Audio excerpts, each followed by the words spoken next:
Hey everyone, welcome back to another video. आज हम पढ़ेंगे एस्टॉपल अंडर बीएसए। एस्टॉपल का जो टॉपिक है वो बीएसए के अंडर भी है। 3 सेक्शंस हैं सिर्फ, वेरी इजी। तो चालू करते हैं 3 सेक्शंस पढ़ना। सबसे पहले मैं एस्टॉपल का एज अ जनरल प्रिंसिपल जो है वो बता देती हूँ, ठीक है। तो जो एस्टॉपल है ये it's a principle, it's a very important principle of law, जिसका नाम से ही थोड़ा पता चलता है। Estop, okay, means it contains the word stop, right? You have to, somebody is stopping somebody, okay? तो एस्टॉपल में जो है ना, लॉ आपको, एस्टॉपल का जो प्रिंसिपल है वो आपको प्रिवेंट करता है from denying the existence of something which you previously admitted, है ना। अगर सिंपल देखा जाए, अगर हम यहाँ पे लाइन पढ़े कि estoppel is a principle whereby a party is prevented और precluded from denying the existence of some state of facts which has formally been admitted. मतलब एक बार अगर आपने किस चीज़ों को या किसी चीज़ों को आपने एडमिट किया है तो आप आगे जाके फिर उस चीज़ को डिनाई नहीं कर सकते हो अंडर लॉ। ये बोलता है एस्टॉपल का प्रिंसिपल, है ना। The foundation of this doctrine is that a person can not approbate और reprobate at the same time. मतलब आप किसी चीज़ को अप्रूव और डिसअप्रूव साथ में नहीं कर सकते। मतलब जब आपने एक चीज़ एक बार एडमिट कर ली, एक चीज़ की एग्जिस्टेंस आपने एक बार एडमिट कर ली, तब आप आगे जाके उस चीज़ को डिनाई नहीं कर सकते, क्योंकि वो जो आप बात करोगे डिनाइल की, वो आप अगेंस्ट द एस्टॉपल की प्रिंसिपल करोगे। And the principle of estoppel will stop you from denying the admitted facts which you just stated, which you just admitted, ठीक है। ये बहुत इंपॉर्टेंट प्रिंसिपल रहता है, बिकॉज अगर आप एक बार कोर्ट ऑफ लॉ में किसी भी केस में कोई चीज़ को एडमिट कर लेते हो, फिर आप आगे जाके उस चीज़ को डिनाई नहीं कर सकते एस्टॉपल के प्रिंसिपल के अकॉर्डिंग। अगर एक सिंपल सा एग्जाम्पल दो तो समझ लो कि A murdered B, right. Let's go back to that example कि A ने मर्डर किया B का, और फिर उसके बाद A को जब कोर्ट में केस चल रहा था, देन A ने वहाँ पे एडमिट किया कि जो मैं उस समय, जिस समय B का मर्डर हुआ, I was there. Okay, let's write this example. A murdered B, A murdered B. A ने बोला कोर्ट में कि I was present at the time of murder, the time of murder. उसने सिर्फ इतना बोला, ठीक है, I was present at the time of murder near the crime scene. Crime scene के पास था भाई मैं, ऐसे बोल दिया ए ने, जाके ये चीज़ एडमिट कर ली। अब ये जब प्रोसीडिंग्स आगे चलेगी इस केस की, तो आगे जाके कभी भी ए ये बात नहीं बोल सकता कि मैंने बी का मर्डर नहीं किया। अब वो ये बात नहीं बोल सकता कि I did not murder B, या फिर ए आगे जाके प्ली ऑफ एलिबाई नहीं ले सकता। ओके, अगर आप लोग को पता है कि what is plea of alibi, it's a plea जिसमें कि जो अक्यूज्ड होता है वो एज ए डिफेंस ये बोलता है कि जब मर्डर हुआ तब मैं किसी और जगह था। तो एक बार क्योंकि ए ने एडमिट कर चुका है कोर्ट के सामने कि I was present at the time, जब बी का मर्डर हुआ, I was present at that time near the crime scene, तो आगे जाके ए उसी केस में प्ली ऑफ एलिबाई जो है वो प्लीड नहीं कर सकता। इट्स वेरी सिंपल, यही है एस्टॉपल का प्रिंसिपल। तो कोर्ट जो है, जो लॉ है, वो उसको स्टॉप करेगा from pleading plea of alibi और फ्रॉम सेइंग समथिंग अगेंस्ट और contradictory to the facts which he has just admitted. So this is a basic understanding of the estoppel principle. अब देखते हैं कि एस्टॉपल प्रिंसिपल बीएसए में कहाँ दिया हुआ है। सेक्शन 121 में दिया हुआ है एस्टॉपल ही है इस सेक्शन का टाइटल।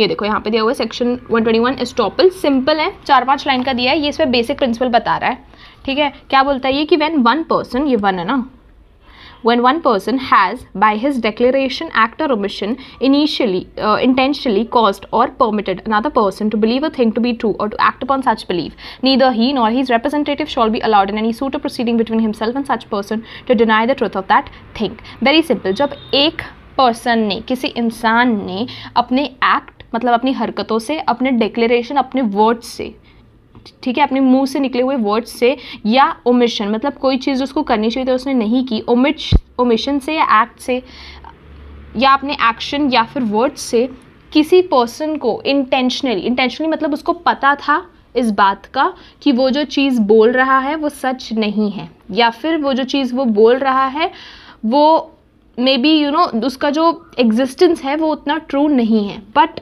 फिर भी a person who by his act और डिक्लेरेशन क्या करता है, वो कॉज करता है किसी दूसरे इंसान को एक ऐसी चीज़ पे बिलीव करने का जो कि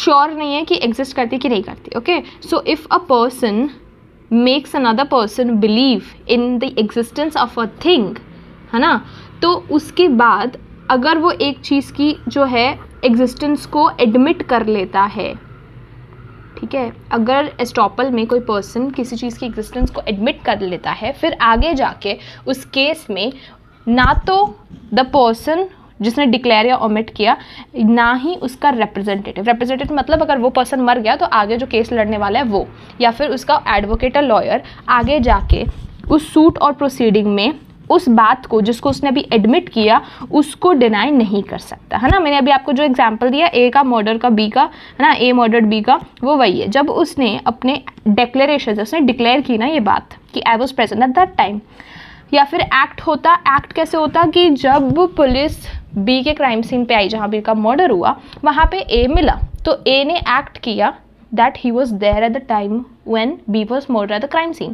तो ये जिसका एक्ट था या डेक्लेरेशन था, उससे एक चीज़ तो जो है उस पर बिलीव करना ईजी हो गया लोगों के लिए एंड बाय द कोर्ट कि जो है मर्डर जो है वो ए कर सकता है, ही इज़ पॉसिबल अक्यूज्ड. तो ये बात तो जो है एक तरीके से बिलीवेबल हो गई. फिर आगे जाके वो ये बात या फिर प्ली ऑफ एलिबाई को नहीं प्लीड कर सकता कि I was not there the time of murder, because क्योंकि उसने ये बात पहले ही एडमिट कर दी. यही होता है हमारा एस्टॉप का प्रिंसिपल, एस्टॉपल, ठीक है, basic principle estoppel, to stop the person denying from something he has previously admitted. Very simple, ठीक है. अब इसका एक केस लॉ देख लेते हैं हम लोग, वेरी इजी, बहुत अच्छा केस लॉ है. इसका नाम है ज्योति दास स्टेट ऑफ असम 1990. इसमें क्या था कि where government license was granted to a person to establish saw mill and he spent huge sum of money acting on the grant. Government subsequently changed the policy, refused to grant any further license. Government was held bound to grant that particular license, though the policy may be revised for further.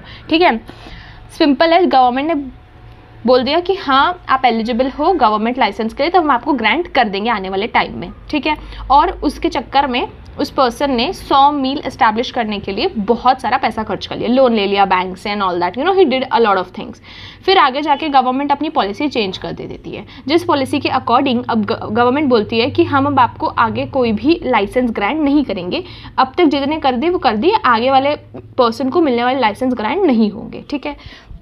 तो फिर government को estoppel principal के through रोक लिया गया. क्या रोका गया? गवर्नमेंट को बोला गया कि अब आपने क्योंकि ये बात बोल दी है उस पर्सन को, क्योंकि आपने ये अपने एक्ट या डिक्लेयर कर दिया कि हाँ हम आपको ग्रांट करेंगे लाइसेंस, तो अब आप उस बात से पीछे नहीं हट सकते जस्ट बिकॉज आपने अपनी पॉलिसी चेंज कर दी है, जस्ट बिकॉज आपने अपना लॉ चेंज कर दिया है, इसलिए आप उस बात से पीछे नहीं हट सकते. क्यों?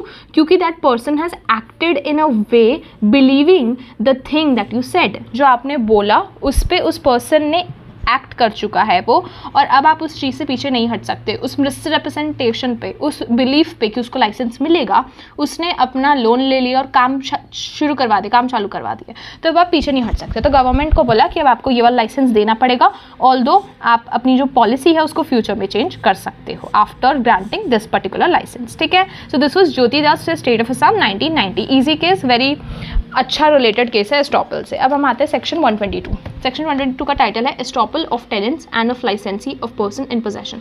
सिंपल है. टेनेंट्स कौन होता है? टेनेंट्स होते हैं किराएदार, ओके. लाइसेंसी वो पर्सन होता है जो लाइसेंस होल्ड कर रहा है, ठीक है. लाइसेंस होल्डर को हम बोलते हैं लाइसेंसी. होल्ड कर रहा है मतलब जिसको लाइसेंस मिला है. लाइसेंसी इज द पर्सन जिसको लाइसेंस मिला है, और लाइसेंसर इज द पर्सन जो कि दे रहा है ना. लाइसेंसर इज द पर्सन, देखो आपको कोई लाइसेंस मिला है तो वो लाइसेंसर से मिला होगा. जहाँ पे भी ये सर आता है ना एंड में, वो is the person who is giving, and जहाँ ये आता है सी डबल ई आता है तो it's the person who is getting, ठीक है. सिंपल है, आगे भी टर्म्स आएंगी, that's why I have explained you. ये जो सफिक्स लगे हुए हैं ना, ये इनसे समझ लेना. OR का जो सफिक्स है it basically giving, and SEE का जो सफिक्स है it means the person who is receiving that thing. तो 122 बोलता है estoppel of tenants and licensee of person in possession. अब वो क्या बोल रहा है? No tenant of immovable property shall during continuance और after the tenancy deny landlord's title on such immovable property, ठीक है. पहले हम टेनेंट का पार्ट देख लेते हैं. क्या बोल रहा है कि अगर कोई टेनेंट किराएदार है किसी इमूवेबल प्रॉपर्टी में, मतलब किसी भी बिल्डिंग, फ्लैट, घर पे एक किराएदार है, जब तक उसका वो किराएदार उसका एज अ पोजीशन ऑफ किराएदार चल रहा है, ठीक है, जब तक कि उसकी वो टेनेंसी चल रही है, जब तक कि वो उस लैंडलॉर्ड का, उस मकान मालिक का किराएदार है, तब तक, उस टाइम तक और उसके बाद भी, ठीक है, शॉल ड्यूरिंग द कंटिन्यूएंस और इवन आफ्टर, ठीक है, वो कभी भी उस लैंडलॉर्ड का टाइटल का मतलब होता है ओनरशिप। ये जो टाइटल वर्ड है आपने बहुत सुना होगा, इसका मतलब होता है ओनरशिप। तो ठीक है, तो जब तक के आपका टेनेंसी चल रहा है, आपकी किराया चल रहा है, आप उस लैंडलॉर्ड, उस मकान मालिक के किराएदार हो, तब तक के आप उस लैंडलॉर्ड की ओनरशिप उस प्रॉपर्टी के ऊपर, चाहे वो बिल्डिंग हो, फ्लैट हो, घर हो, आप उस लैंडलॉर्ड की ओनरशिप चैलेंज नहीं कर सकते या फिर उस चीज़ को डिनाई नहीं कर सकते, है ना। क्यों? क्योंकि आप ही ने ही उससे किराए में लिया हुआ है वो घर, है ना। When you are a tenant, जब आप किसी घर के किराएदार हो, तो फिर आप उस घर को लेने के लिए, उस घर में रहने के लिए आप गए किसके पास थे? आप गए मकान मालिक के पास थे ना, उसी ने आपको एज किराएदार रखा है। तो फिर जब आप किराएदार हो ड्यूरिंग योर टेनेंसी और इवन आफ्टर इट, आप उस मकान मालिक जिससे आपने घर किराए पे लिया, आप उसकी ही ओनरशिप उस घर पे चैलेंज नहीं कर सकते। ये हमारा एस्टॉपल बोलता है सेक्शन 122। अब मैं एक एग्जाम्पल के थ्रू समझा देती हूँ। ए जो है हमारा टेनेंट है, बी जो है हमारा वो है लैंडलॉर्ड, ये है हमारा मकान मालिक, ठीक है। ए बोला 1 महीने के लिए for 1 month I will be your किराएदार, ठीक है। 1 मंथ के लिए ही वॉज अ किराएदार and he was living in a flat, एक फ्लैट में। ए वॉज द लैंडलॉर्ड। तो फिर 1 मंथ ये रहा, उसके बाद ना 1 मंथ के बाद at the end of the month इसने पैसे नहीं दिए, नो मनी वॉज गिवन, ठीक है, बाय ए। तो बी जाके, क्योंकि वो किराएदार है, वो जाके at the end of the month उससे मनी रिसीव करने जाता है कि मेरे पैसे दे दो, मेरे को मेरा किराया दो। तो ए क्या बोलता है? ए क्या बोलता है कि तुम ओनर ही नहीं हो इस प्रॉपर्टी के। बी को बोलता है कि you are not the owner, या फिर आपकी ये प्रॉपर्टी ही नहीं, ये प्रॉपर्टी आपकी है ही नहीं। मतलब कि उसके टाइटल को डिनाई कर रहा है वो, किसके? बी के टाइटल को डिनाइड कर रहा है टू दी प्रॉपर्टी, ठीक है। जो फ्लैट है ना, वो बोल रहा है कि आप इस फ्लैट के ओनर ही नहीं हो। और ये कितनी स्टूपिड बात है कि आप उसी मकान मालिक से आपने वो फ्लैट लिया है किराए पे रहने के लिए, और आप उसी की जो टाइटल है, जो ओनरशिप है उस फ्लैट के ऊपर, आप उसी चीज़ को डिनाई कर रहे हो। तो यही जो है ना एस्टॉप रोकती है, एस्टॉपल का प्रिंसिपल यही चीज़ रोकता है कि आगे जाके जो है, जो पर्सन टेनेंट है, जो किराएदार है, वो आगे जाके कभी भी लैंडलॉर्ड की जो ओनरशिप है उस फ्लैट, उस घर के ऊपर, वो कभी भी डिनाई नहीं कर सकता अंडर सेक्शन 122, ठीक है। This is simple, this is our first example. मतलब फर्स्ट पार्ट ये हो गया हमारा। दूसरा पार्ट है कि no person who came upon any immovable property by the license of person in possession of it shall deny that person's title on possession at the time when license was given, ठीक है। तो ये क्या बोल रहा है? इसमें भी सेम चीज़ ही बोली जा रही है। हाँ, तो इसमें भी हम एग्जाम्पल के थ्रू समझते हैं। देखो, इसमें पहले लिखा है नो पर्सन, मतलब कोई भी, who came upon any immovable property by the license of person, मतलब कि जो इमूवेबल प्रॉपर्टी के ऊपर अब रह रहा है, उसको यूज़ कर रहा है। इमूवेबल प्रॉपर्टी क्या होती है? फिर वही लैंड, प्लॉट, घर, मकान, bungalows, anything like that, flat हो गए, ठीक है। तो उसको इमूवेबल प्रॉपर्टी बोलते हैं, सिंपल। तो कोई भी पर्सन जो कि इमूवेबल प्रॉपर्टी को यूज़ कर रहा है, उसमें रह रहा है अभी, by the license of a person in possession of it. अब इसमें जो है वो देयर इज नो किराएदार, इसमें एक लाइसेंसर होता है, ठीक है। लाइसेंसर जो है आपको, क्योंकि लाइसेंसर के पास वो प्रॉपर्टी पोजेशन में होती है ना। देखो, possession and ownership are 2 different things. Possession का मतलब होता है कि जब आपके पास प्रॉपर्टी रखी हुई है, okay, means it's in your, I would से इट्स इन योर प्रेजेंस, जब प्रॉपर्टी उनके पास रखी हुई है, ठीक है। जैसे कि एक पेन है, वो मैं खरीद के लाई हूँ, बट वो मैंने अपने फ्रेंड को रखने के लिए दिया है।